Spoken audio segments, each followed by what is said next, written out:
Oh, well, look at that. It's 2023. You know what that means? It means that it's now been about 2 or so years since Gen Z loved watching all these iceberg videos, and that means that it's now become time for me, a millennial, to go, that's an epic little meme you've got there, honestly, I'm shook that this is so lit, fam, and make my own quirky little take on it, after I've had my coffee, obviously. Mustaches are awesome. An iceberg video, for any uninitiated millennials that might be watching this, is when you take a topic and then you list a bunch of more or less obscure trivia or facts or storylines or whatever it may be, and you put it onto that iceberg, starting from the top with the stuff that people are most likely to know about and then moving all the way down to the bottom to the most obscure facts. So, for example, if we were to make an iceberg of Harry Potter, then the top layer would be something like Dumbledore is gay, and then you would work your way all the way down to or whatever it may be. I don't know the Harry Potter fandom that well, but I think it's essentially like that. So when I sat down to create my own tiny little iceberg, I decided to go down the perhaps pretty boring sounding routes of weird Wikipedia articles.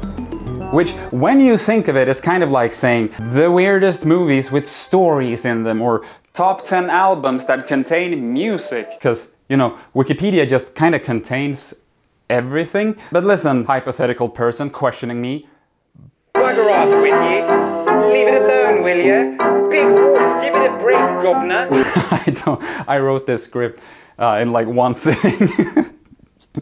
Can you tell? So let's get into it as soon as I've established 3 things. Number 1, what defines weird is very subjective, and a lot of the icebergs that I found online contain stuff that I didn't really find interesting or that just didn't fit my epic style of video content. So I decided to go through a few top lists, some icebergs made by other people, as well as add some of my own stuff and compile it into an iceberg with only stuff that I find interesting. Number 2, the way I structure the iceberg is not from most known to least known, like most icebergs, because honestly, how the fuck would I know which one of these that people have heard of or haven't heard of? So instead I divided it into 4 layers based on how familiar I personally were with the topic before researching them all for this video. So therefore, the layers are named after what I would probably say if you brought any of these topics up to me in a conversation a few weeks ago. Starting with, oh yeah, don't get me started. Followed by, yeah, I know that. After which we've got, oh, I think I heard something about this. And finally, no idea what you're on about for the things that I hadn't heard about at all before researching this video. I have heard about them now, because are you following? Does this make sense? And number 3, I just want to clarify that this is not a true crime channel, and as such I mostly try to stay away from like more recent or gruesome criminal cases, as my goal is to talk about spooky mysteries and not, you know, life tragedies on here. But sometimes the break-off point between the two of these can be a little bit vague, and therefore I want to state clearly that this is first and foremost a comedy channel, and I will be making little goofy jokes every now and then throughout this entire video and the rest of all of my videos, some of which will be jokes about some pretty dark topics. And as such, if you think that's not for you, then that's totally fine, but maybe my top comedy antics aren't up your alley and another channel would fit you better, and that's okay. So get your special snowflake soy milk drinking ass out of here, because we're about to slam Monster Energy, watch Family Guy, and make jokes about race. Make America fucking great again. Why doesn't my son speak to me anymore? 𝚒𝚒𝚒𝚒 is an operating system developed by a man named Terry A. Davis. For the nerds in here, according to the Wikipedia article, it is a combination of DOS and Turbo C, described as an x64-64 Commodore 64, has a 640 by 480 resolution, 16 color display, single voice audio, and were designed according to the explicit instructions from God. Wait, what? Did that just say 16 colors? That's pretty sick. So this beautiful piece of operating system was first released in 2005 under the name J operating system. It then had a bunch of other names that I'm not gonna list, and then it finally changed its name to 𝚒𝚒𝚒𝚒 in 2013. The name comes from the fact that it was designed to be the third temple as prophesied by the Bible. It's got games. It's got a whole lot of cool graphic design, some cool ass music, and it's got something called the stopwatch, which is essentially a random text generator, but apparently it's also a direct communication with the big man upstairs.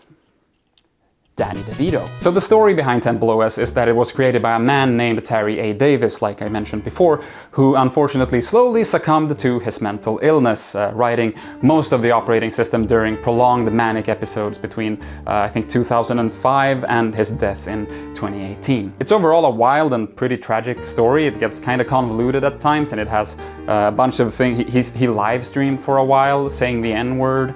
And yeah, it's fascinating, and if you want to know more, there's a whole ass documentary by Into the Rabbit Hole here on YouTube, so check that out if you want to get the full story.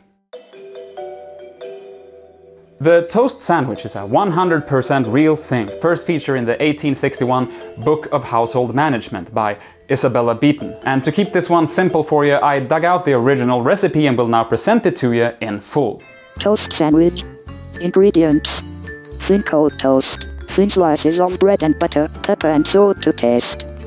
Place a very thin piece of cold toast between two slices of thin bread and butter in the form of a sandwich, adding a seasoning of pepper and salt. This sandwich may be varied by adding a little cold meat, or very fine slices of cold meat, to the toast, and in any of these forms will be found very tempting to the appetite of an invalid. The invalid, that part is, I don't know if that word has changed meaning or if it's... Yes, I do understand now that invalid just means a sick person. I thought it was some old problematic term, which is why... So you don't have to go into the comments and go, actually, Jeff, the invalid is a word. Okay, so we both get it. It's an okay word to use back then for someone who's sick. Okay, good. I mean, it's a book from... Let's just say that the language is a little bit outdated. So I looked up exactly how this would translate into modern words, and boy, oh boy, well, I just can't wait to have a toast sandwich after all of this editing. We got our slices of bread, some butter, salt and pepper. And that's basically everything we need for this recipe. So we'll simply start by putting one of these in the toaster. And while we wait for that, we can prepare the other two. Just move these out of the way. So essentially, what you want to do here is get out your butter.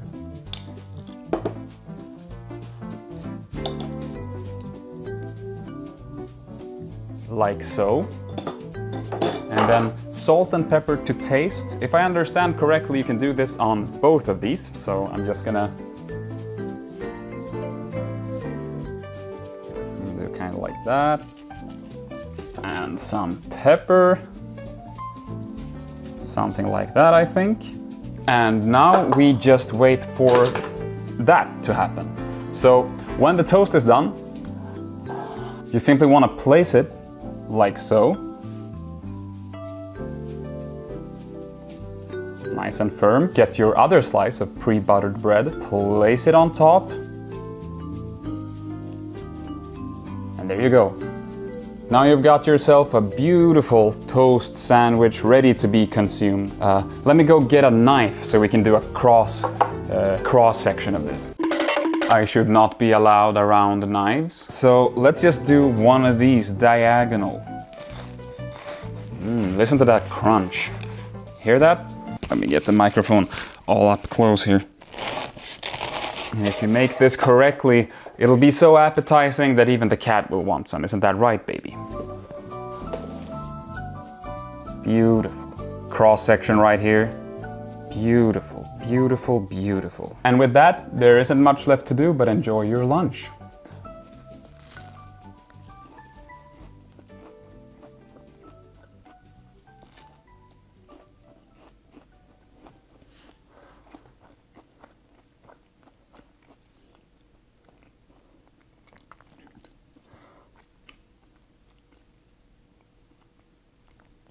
Yeah, it's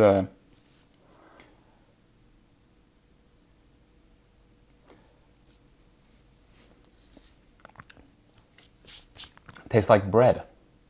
𝚒𝚒𝚒𝚒, I think that's how it's pronounced, not 𝚒𝚒𝚒𝚒 like you may think if you're, an idiot. It was a Syrian brown bear, and this Syrian brown bear went to war. He carried ammunition crates and he got awarded with medals, and apparently he was also a heavy smoker. I'm not gonna go that much further into detail with this one, mostly because I produced an entire video for the YouTube channel Disrupt where we talk about this exact phenomenon, and this specific bear, so when you're done with this video, you can go check that one out if you're so inclined. Hey, come here. Yeah, come closer. No, even closer, come. No, even closer, yeah.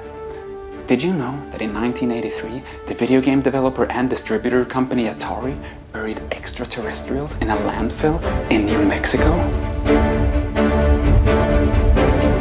By extraterrestrials, I of course mean thousands of copies of E.T., the extraterrestrial for the Atari 2600, a game rumored to be the worst video game of all time. Which, side note, it absolutely isn't the worst game of all time. It just objectively is not that. I think a lot of people look at it now and are like, oh, look at this fucking graphics, dude. Oh, this is supposed to be, oh, look, E.T. is flying, or is his neck longer? And it's like, have you seen any other Atari 2600 games? They all look like this. They all came with a fucking manual where you had to read what it is you're looking at because the graphics are so rudimentary. But despite popular belief, it wasn't actually only E.T. that was buried in that landfill.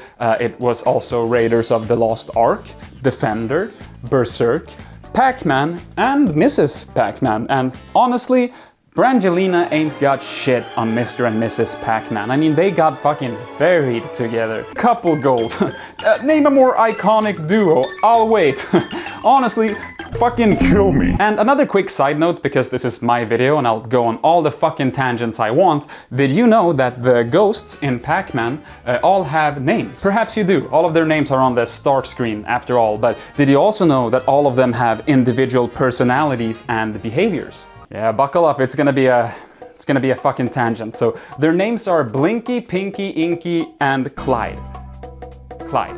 And Blinky is the only ghost that is actively chasing you all the time, and he is just trying his absolute best to catch up with the exact tile that Pac-Man is currently at. Pinky, on the other hand, tries to position herself 4 tiles or 32 pixels in front of Pac-Man's mouth. Except when Pac-Man is facing upwards, because when he is, there's a bug that makes Pinky target 4 tiles in front of Pac-Man and 4 tiles behind him at the same time. Inky is a little bit complicated, so he first looks 2 tiles in front of Pac-Man and then he looks over to Blinky and basically he draws a line between Blinky and 2 tiles in front of Pac-Man. He then doubles the length of that line and that's where he's headed. And lastly, we've got Clyde. And let me tell you, Clyde is up to some shit. So first of all, Clyde has 2 separate modes that he is constantly switching between based on his proximity to Mr. Man. If he's further away than 8 tiles from Pac-Man, he does exactly what Blinky does. He tries to target Pac-Man, but if he's 8 tiles or closer, he instead targets the bottom left corner outside of the maze. And this is why the Pac-Man ghosts feel so dynamic and why it feels, you know, they're not just following you in a straight line, they're all using different tactics to catch you. And you know what? Just because I know some of you are gonna be like, just went on a long tangent about the fucking Pac-Man ghost and it was supposed to be about the Atari video game burial. Well, look at this. Hoppa! They're on the list now. So they're also on the iceberg and we covered that one while we were covering the Atari video game burial. So what are you gonna do about it? You're not my real dad. Hello, cat. So back to the video game burial. Basically, Atari was not doing very good in the early 1980s, and as a result they had a huge overstack, what's it called? Yeah, they had a lot of games and stuff, so they drove trucks and trucks into the New Mexico desert and they just fucking buried it in a huge landfill, which went on to become something of an urban legend, and the plot of the Angry Video Game Nerd movie. However, in 2014, most of it was actually dug up and auctioned off. Fun fact is that this Atari plus Pac-Man entry was actually the first thing I wrote for this script, but I reshuffled the order of things so it wouldn't come first because I didn't want to scare off people by going fucking full galaxy brain right off the bat with my deep-rooted Pac-Man lore. Okay, moving on. Next up, we've got the Shags, and you may notice that there is a strike-through on this one, and that's because I am very into the Shags, and I have been for quite some time now, and honestly, it's on my list of stuff to make a video about, and I don't want to like burn it by just quickly racing through it here. So, in summary, the Shags was a band. Check them out if you want, and you probably won't like it. If you're watching this far into the future, I might have a dedicated video about it. Or not. Why did I even include this on the list, you may ask? Well, Ricardo Lopez was a misunderstood, sensitive soul with the best of intentions who loved to vlog all the way back in 1993. So creative. Psst, that's not true. That was one of my trademark jokes. No, this guy's kind of a big loony, if you ask me. As far as I'm concerned, this guy was a little cuckoo. Some goofball, if you catch my drift. I think it's kind of wacky. Ricardo Lopez was obsessed with the singer, Björk. Over the years, he would send her multiple fan letters and write about her. He called her his muse, and he described his love for her as giving him euphoric feelings. Ricardo got more and more obsessed with Björk as time went on, and his mental state kept declining. In his diary, he wrote that he really wanted to have an effect on her life. He also wrote about and apparently fantasized about building a time machine so that he could go back and befriend her as a child, and this leads me to believe that if he didn't go on to become, you know, a bad person, he could have written a great 90s indie album, something like In a Helicopter Above a Lake or something like that. In 1996, Ricardo found out that Björk was dating Goldie, and he didn't like that at all. He began to plan how to punish her, and he also started filming a video diary, some of which can be found online, by the way, hence the footage that I've probably been showing in the background, I guess, in this part. Anyway, the long and short of it is that he decided to kill her. Surprise, surprise. But not right away. First, he thought that he would make an HIV bomb, which is that he would build a bomb with needles in it, and those needles would be covered in HIV infected blood. But he changed his mind when he ran into the tiny little problem that he didn't know how to get a hold of HIV blood. Because I don't know if you know this, but contrary to popular belief, you can't actually just go and buy HIV-infected blood at Target or Walmart or whatever. It's a little bit more complicated than that. So he changed his mind and instead decided to do the reasonable thing and just kill her with a normal bomb so that they could be, quote, reunited in heaven. So he built the bomb, he sent it off, he danced naked, shaved his head, painted his face, and then he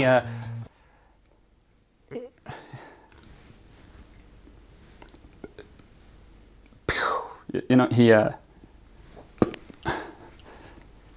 4 days later, the police found his body along with a message written on the wall reading, "The 8mm videos are documentations of a crime. Terrorist matter. They are for the FBI." The police then seized the tapes, watched through them, and in some miraculous fashion they got through all of it before the package had arrived. So they intercepted the package before it got to Björk, and I don't know what they do with a bomb. They defused it. They fucking took their Counter-Strike dev kit and just went, the bomb has been defused. Alien hand syndrome. This one is weird and cool, but not very long, because I'm no gosh dang doctor. I'm not gonna try to explain to you how the fuck this works, but essentially, alien hand syndrome, also known as Dr. Strangelove syndrome, is a medical condition that can happen due to like stroke and stuff. And what it is, as the name implies, it makes one of your hands act all on its own. Obviously this is bad and would be very scary if it were to happen to you, but that being said, it's also so fucking cool that this is real. This is something that can happen. Isn't that wild? Makes me think of what's it called? Idle Hands from 1999 with Seth Green, where the main character basically gets alien hand syndrome, but his hand has murderous intentions, and that shit's pretty baller, so fucking check it out. And with that, we're done with Tier 1. These were all the topics that I felt pretty familiar with before even starting to research for this video, and now we've gone through them, so hold on. What the fuck is it now?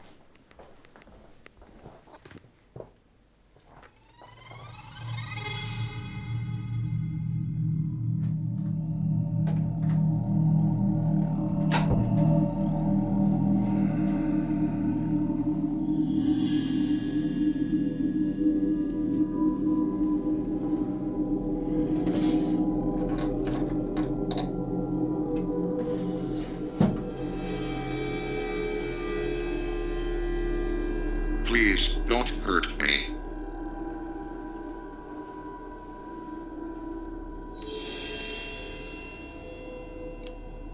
Please. Do I look like a violin to you? Do you what? Maybe a cello?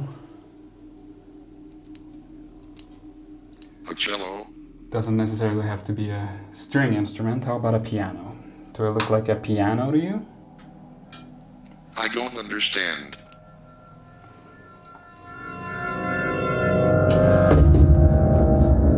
I said, do you think I look like a piano?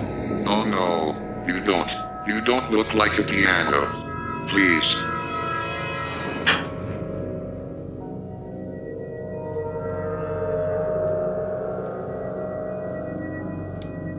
Really? That's really odd to me. What? I said that's really strange to me. Because to me it kind of comes off as if you're trying to play me like one. I swear I'm not. Please, just let me go home. You're not going anywhere. You see,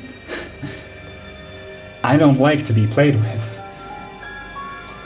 When I'm out there and I'm doing my job and you make a bunch of noise in here, I don't like that. I just want to see my family again. I don't care. The only thing I care about in this very second is getting you to shut the fuck up.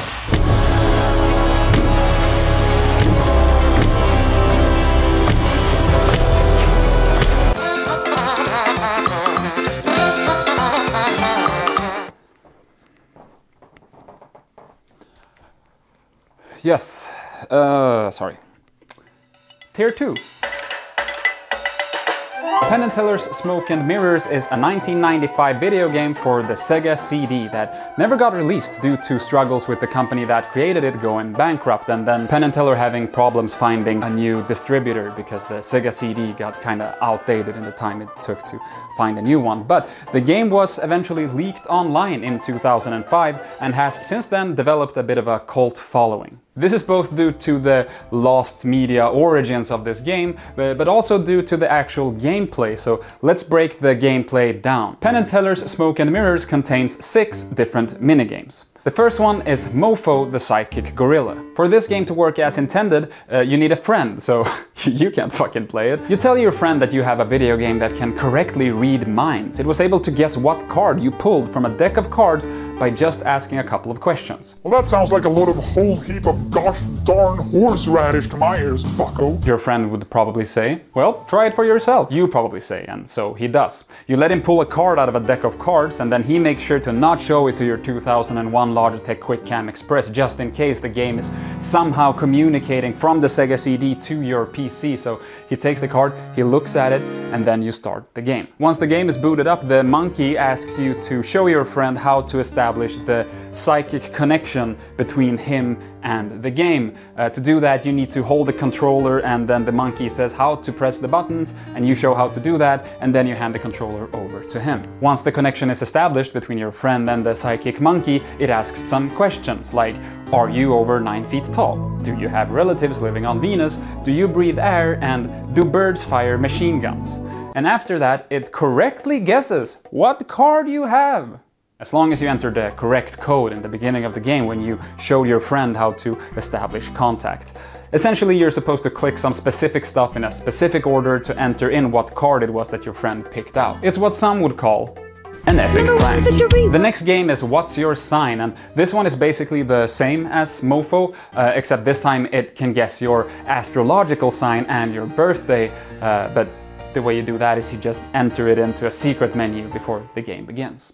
Next up is Buzz Bombers. Buzz Bombers is a 2-player arcade shooter where player 1 can enter different combos on his controller to always get more power-ups and a higher score than player 2. My favorite part of that is that it even contains a combination you can do to switch if it's player 1 or player 2, so that if your friend wants to switch controllers because he suspects that you're cheating or something, you just, and you do the little combo, hand it over and still fucking kick his ass on the player 2 controller while absolutely fucking gaslighting him. Oh, what's that? You're still losing despite being player 1 now? Yeah, maybe that's because you suck at video games, Patrick. No one fucking likes you because you suck at video games. And I should know, my uncle works at Nintendo, actually. Next up is 𝚒𝚒𝚒𝚒𝚒. This is an asteroids clone that claims to have thermographics.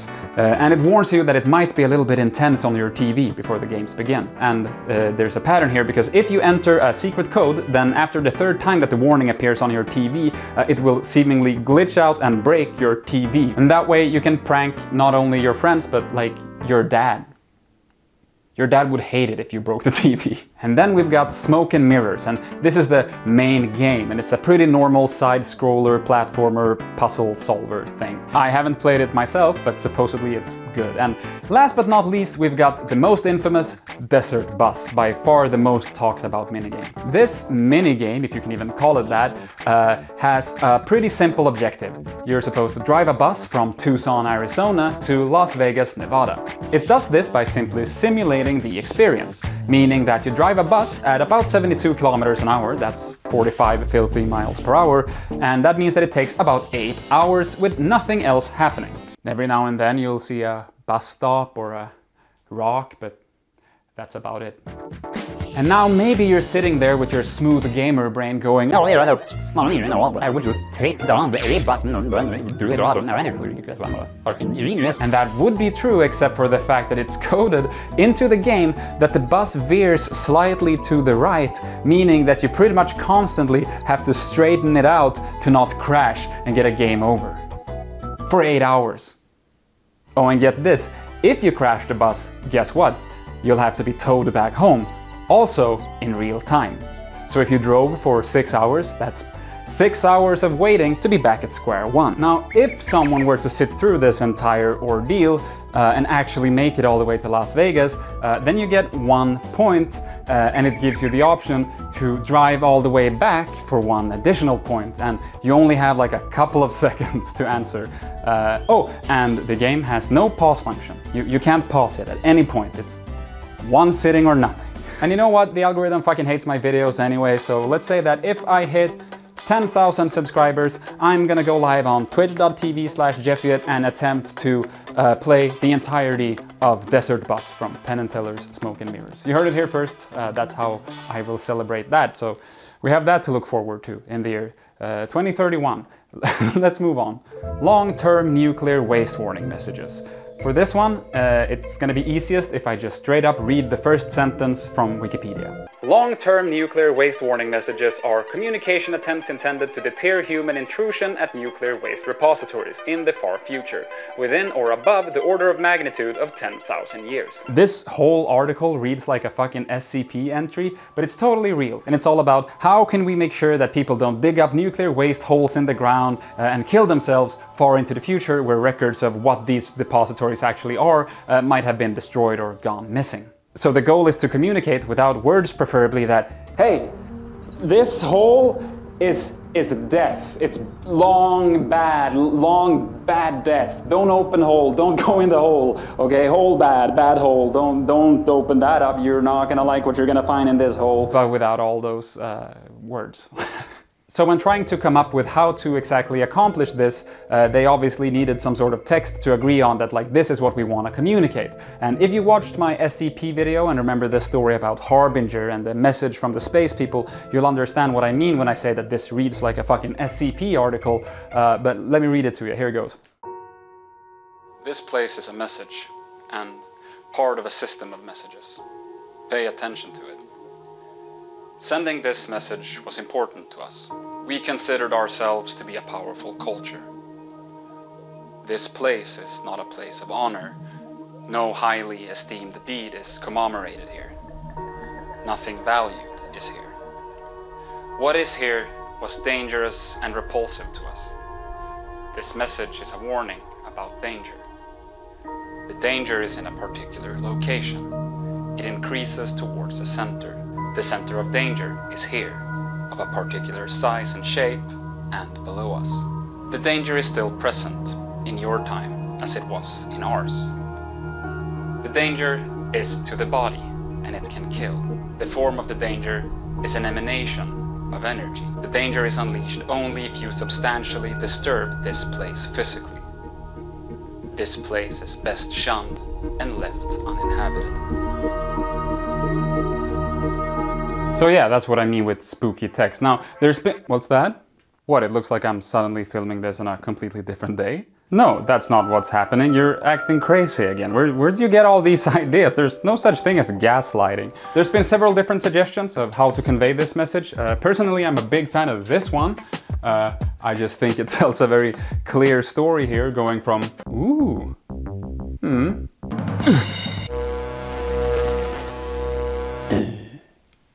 or something like that. But also huge fan of this guy, because this face is just, yeah, that's me when I accidentally dig a hole in the ground right on top of a radioactive death hole. Other than science, there's also been suggestions of making the area around these holes uninhabitable and kind of threatening. Some examples of that have been proposed are spike fields, landscape of thorns, spikes bursting through grid, a lot of spike-themed suggestions. Something that they call menacing earthworks, which is, if I understand correctly, basically big lightning bolt-shaped like structures in the ground. Simply putting a huge block of black concrete, kind of the opposite of that, and just making a huge square hole with dynamited rock. And then there's something called forbidden blocks, and I'll just read straight up to you what that is. A network of hundreds of house-sized stone blocks, dyed black and arranged in an irregular square grid, suggesting a network of streets which feel ominous and lead nowhere. The blocks are intended to make a large area entirely unsuitable for farming or other future use. And with that, honestly, I really recommend looking into this article. I mean, that goes for all the articles on this list, but maybe this one specifically, because it is very interesting. And fun little extra fact, this whole phenomena is what spawned the Emperor X song 10,000-Year Earworm to discourage resettlements near nuclear waste repositories. And that goes a little bit like this. The radiation, whatever that is, can kill, and that's a fact. Cause it kills our crops and it burns our skin and it turns our livestock gone. So don't change color. Little kitty, don't flash your eyes. So don't change color. Little kitty, don't flash your eyes. And the lyrics of that are referring to one suggestion, which was that you would have like cats that kind of change color when the radioactivity affects them, and then people would fear the cats. The specific idea behind this song was to create kind of a folklore or myth and have this song become an earworm that gets passed down thousands upon thousands of years, and people are still singing it and thereby kind of fearing going to these death holes. Next up we got John Titor. Titor?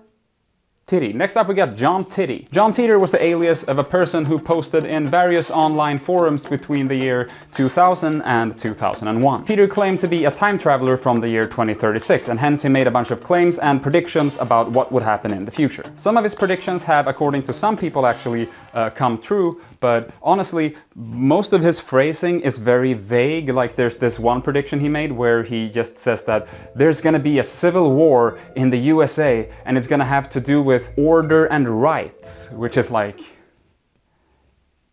yeah, that's what they do there. Yes. I think so too, actually. And this is gonna be a very slow payoff. I was actually just in the future and I just came back, nice to see ya. But I can tell you that in the 2028 American election, one of the strongest candidates for one of the sides are gonna make some claims that are gonna be so controversial that the other side are gonna react strongly. And as if that wasn't enough, the other side will try to introduce policies on both gun laws and the educational system, if you can believe that. Mark my words, you heard it here first. I can't wait to read this comment section in however many years. Anyway, back to the whole John Titor thing. Essentially, to me, the whole John Titor thing has kind of like an ARG vibe, role-playing in some forum, and I think that's kind of cool, but there's not that much more to it. Hey guys, so I just thought I would address the whole situation. When I said that there isn't a lot more to it, that was wrong. I was incorrect. There is actually a lot more to this situation. It's a really fascinating story, and I just want to take accountability and say that I'm sorry.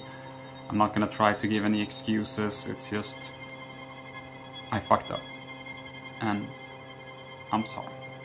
Thank you for your support, and I hope you can find it in you to forgive me, and we can move past this eventually. Thank you.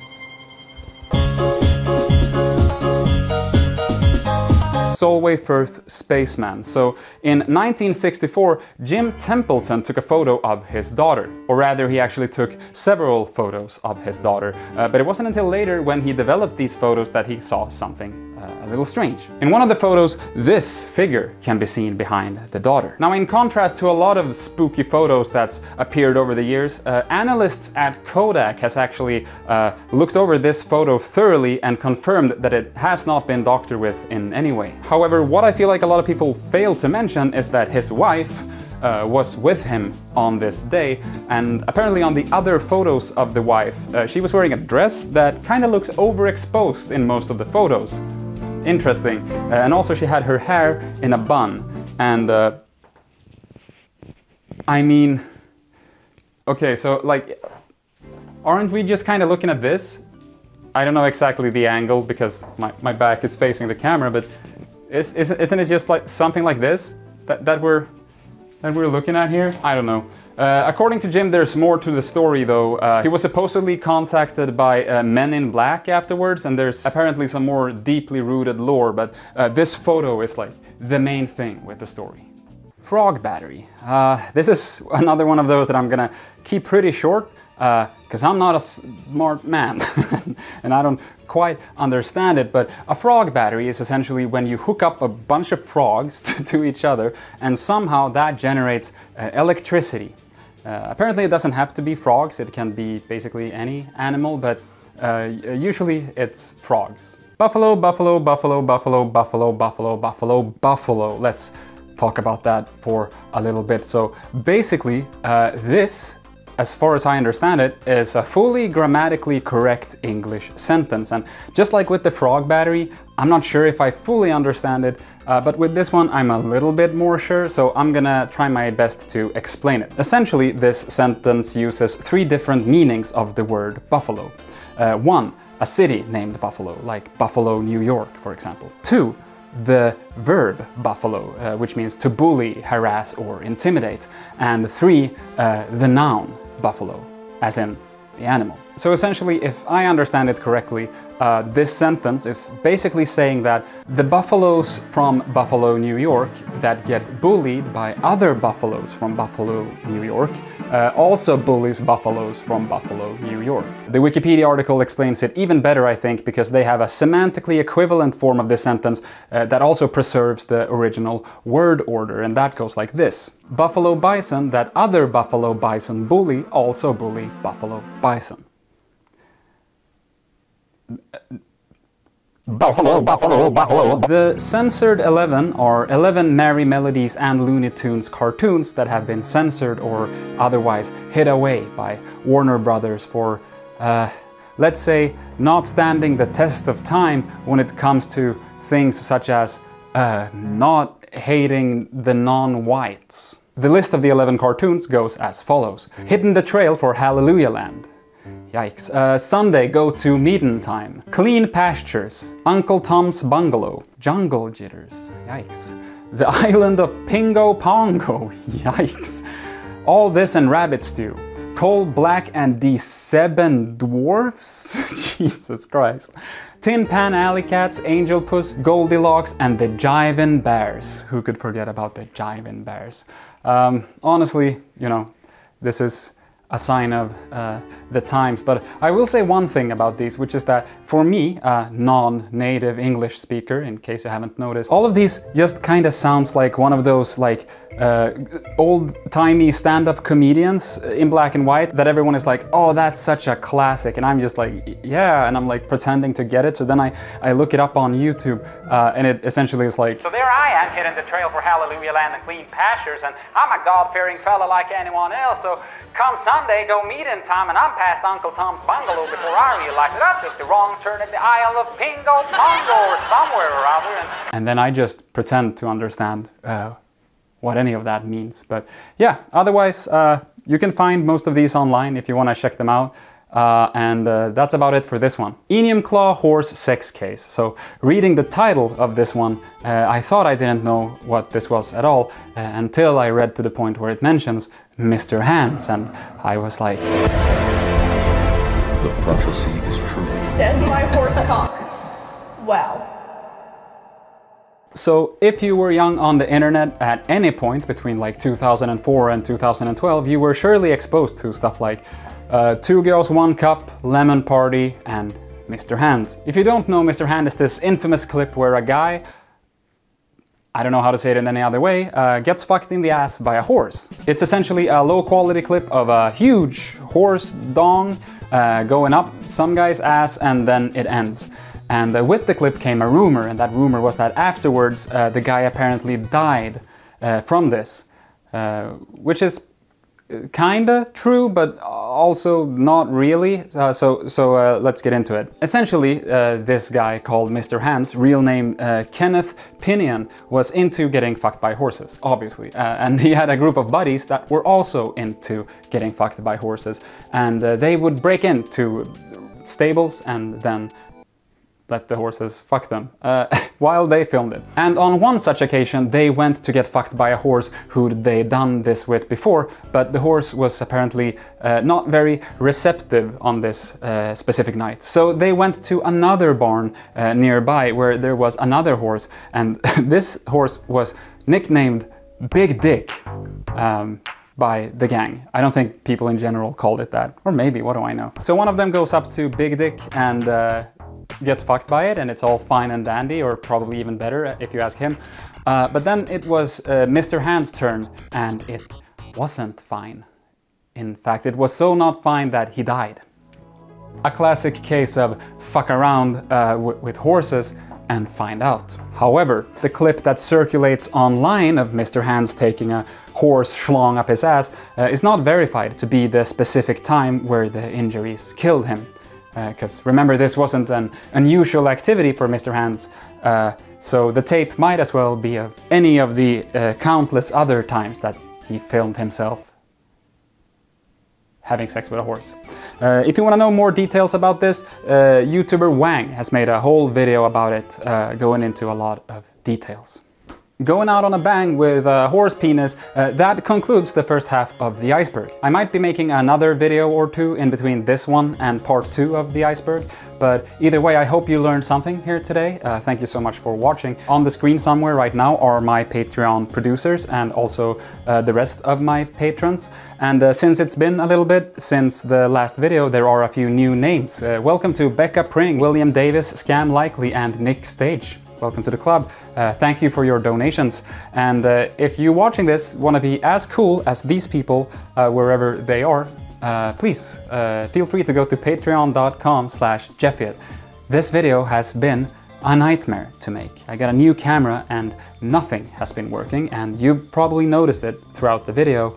And for that, I'm sorry. I'll try to figure it out before the next one. If you like this video because of all of the weird facts, then you might enjoy this video that I made on the phenomena of spontaneous human combustion. And if you like the video just because you like listening to me talk for a really long time, then you might like this video I made where I try to break down all of the Final Destination movies to explain the logic of death.